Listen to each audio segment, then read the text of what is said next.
2010 റഷ്യയിലെ ഹിമമൂടിയ സൈബീരിയൻ ഭൂഭാഗത്ത് അത്യന്തം അസാധാരണമായൊരു കണ്ടെത്തലുണ്ടായി. ശാസ്ത്രജ്ഞർ കണ്ടെത്തിയത് ആയിരക്കണക്കിന് വർഷങ്ങളായി മഞ്ഞിനടിയിൽ നിദ്രയിലായിരുന്ന ഒരു കുഞ്ഞു കമ്പിളി മാമത്തിനെയാണ്.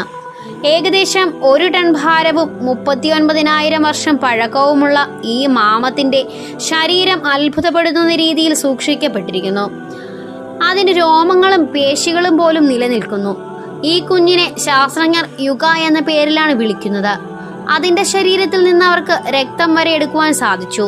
ഹിമയുഗത്തിൽ ജീവിച്ച ഒരു മൃഗത്തിൽ നിന്ന് ഇതുവരെ ഒരിക്കലും ചെയ്യാൻ കഴിഞ്ഞിട്ടില്ലാത്ത സംഭവം. ശാസ്ത്രജ്ഞർ പറയുന്നത് ഒരിക്കൽ ഒരു ചതുപ്പിൽ വീണു മരിച്ച മാമത്തിനെ തണുത്ത താപനിലകൾ അതുല്യമായി സംരക്ഷിച്ചുവെന്നാണ്. ഈ അപൂർവ അവശിഷ്ടങ്ങളിൽ നിന്ന് DNA ശേഖരിച്ചു. ഭാവിയിൽ കമ്പിളി മാമോത്തുകളെ വീണ്ടും ഭൂമിയിൽ കൊണ്ടുവരാനാകുമെന്ന പ്രതീക്ഷയാണ് ദക്ഷിണ കൊറിയൻ ശാസ്ത്രജ്ഞർ പങ്കുവച്ചത്. യുഗ ആദ്യമായി കണ്ടെത്തിയത് മാമത്തല്ല. 1977 മറ്റൊരു കുഞ്ഞു മാമോത്തിനെ കണ്ടെത്തിയിരുന്നു. പക്ഷേ അതിന്റെ ശരീരം ഇത്രയും നല്ല നിലയിലായിരുന്നില്ല. മനുഷ്യന്റെ പിറവിക്ക് മുൻപ് തന്നെ ഭൂമിയിൽ ഉണ്ടായിരുന്ന വിചിത്രമായ അത്ഭുതപ്പെടുത്തുന്ന ജീവികൾ. ഈ കണ്ടെത്തലുകൾ അതിന്റെ അതിപ്രാചീന ചരിത്രത്തിന്റെ വഴികാട്ടികളാണ്.